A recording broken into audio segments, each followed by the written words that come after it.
In this video, we'll deploy Jenkins on Cuemby Cloud. We'll start by finding the Jenkins image, configuring important system passwords, and then set up instances and volumes. After launching the deployment, Cuemby prepares the environment to make Jenkins ready for use. In a solution like this, the networking aspect is also important, depending on the scenario. Jenkins can operate and be available only for internal communication between services, or be enabled with a public IP address if the client needs controlled external access.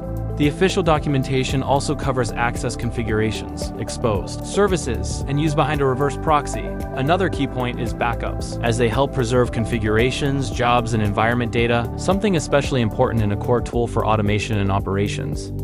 Jenkins is a widely used open-source automation server for building, testing, and deploying software, and it also has hundreds of plugins for integration with various tools in the development lifecycle.